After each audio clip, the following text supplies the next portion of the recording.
Alors, comme tous les mardis, une fois par mois, il est avec nous, mais comme toute bonne chose a une fin, c'est la dernière chronique des ressources humaines. C'est notre dernière chronique, exactement. Ça fait déjà 12 mois. Oui, 12 mois. Alors, Près de 2 heures de chronique, exactement. Était là 12 mois. que j'ai trouvé, et je le dis avec vraiment toutes les connaissances que j'ai au niveau des ressources humaines, très intéressantes. Oui. Parce que ça nous apprend à quel point le rôle des entrepreneurs est important auprès de ses employés. De ses employés, puis le rôle des ressources humaines dans les entreprises. Il faut qu'on y croie. Il faut qu'on ait justement cette fougue-là d'être capable de bien gérer nos ressources humaines. Je regardais un peu avant qu'on rentre en ondes en tant que tel, la publicité. Le 17 mars prochain, c'est le Salon de l'emploi ici à Montmagny. C'est le temps pour les employeurs d'aller justement d'aller puiser, d'aller proposer des emplois.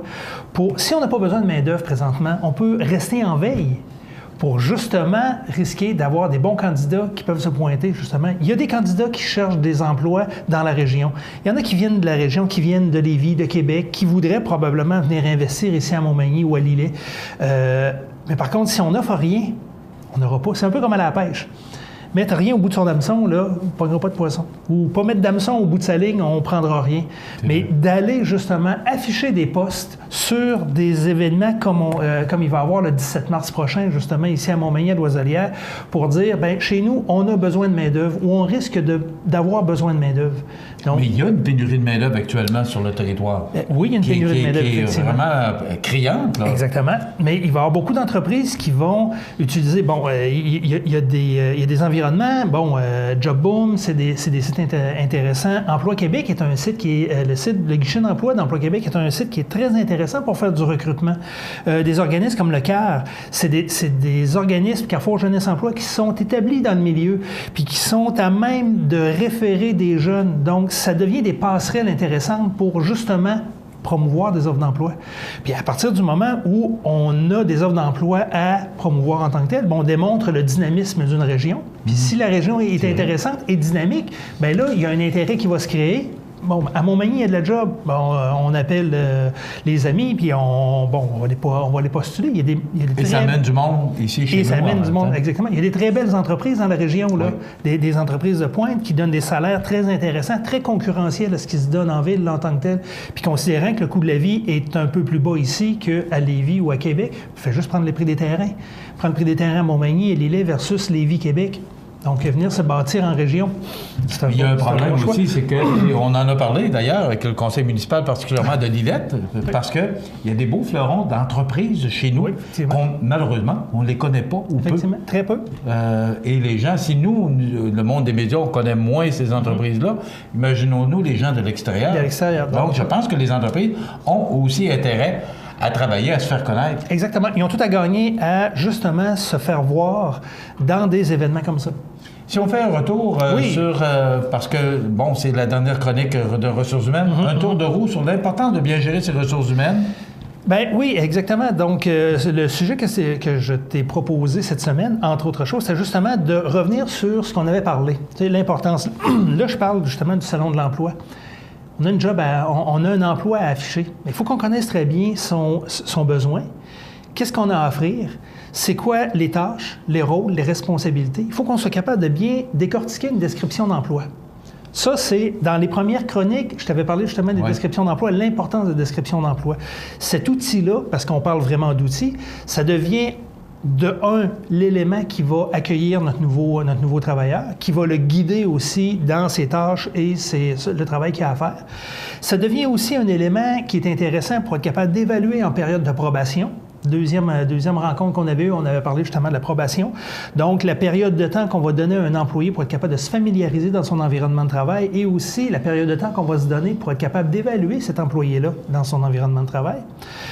Ça devient aussi, la description de tâches, un outil pour être capable d'évaluer notre personnel à la fin de l'année. On a une tâche, on a défini des tâches, des responsabilités, des choses que cet employé-là devait faire. Maintenant, est-ce qu'il maîtrise très bien ce qu'on a à faire? Si oui, tant mieux. Sinon, ben les manques à gagner, les manques au niveau de ses connaissances, de ses compétences, deviennent des objectifs à atteindre pour l'année suivante. Donc, un outil pour être capable de bien évaluer, excusez, justement, notre personnel.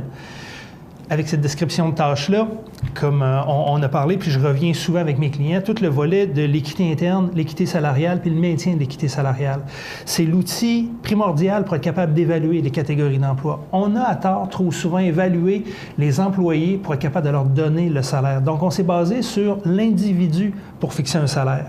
À partir de maintenant, l'équité salariale vient dire non, servez-vous de la description d'emploi, servez-vous de la catégorie d'emploi pour être capable de venir évaluer donc, un salaire. Donc, il n'y a pas de discrimination, tant homme que femme. Exactement. Donc, on vient évaluer une tâche, un rôle, une responsabilité, des efforts, un environnement de travail. On vient évaluer un paquet d'éléments pour être capable de fixer un salaire. C'est la journée des femmes aujourd'hui. Oui. Est-ce qu'on a atteint cette équité-là? On n'a pas atteint l'équité. Non, définitivement qu'on n'a pas atteint l'équité. Est-ce qu'on va y arriver un jour? On travaille là-dessus. Puis de plus en plus, comme je te dis, dans les entreprises que je rencontre, il y a cette préoccupation-là d'être capable de donner des salaires équitables au niveau de la rémunération en tant que telle. Au niveau de la représentation, mais il y aura toujours de la place pour avoir des femmes comme soudeurs, comme machinistes, comme camionneurs, comme ambulancières. Donc, dans des catégories qui sont de stéréotypes très forts masculins, il va toujours avoir de la place. La femme est capable de tisser sa place dans des catégories d'emploi ou des types de métiers comme ça, là, sans problème. Là. Les technologies, les outils, l'adaptation des postes, c'est fait au fil des ans pour être capable d'offrir des emplois à quiconque veut avoir un emploi, qu'il soit homme-femme.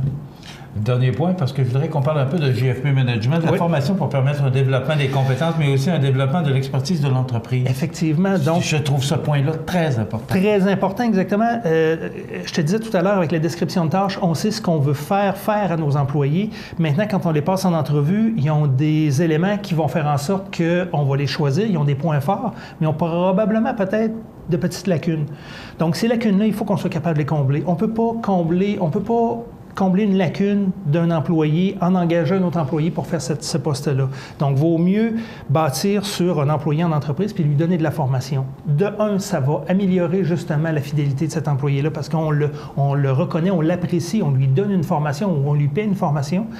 Cette nouvelle compétence-là qu'il va aller chercher, il la détient. C'est l'employé qui détient la compétence ou l'expertise.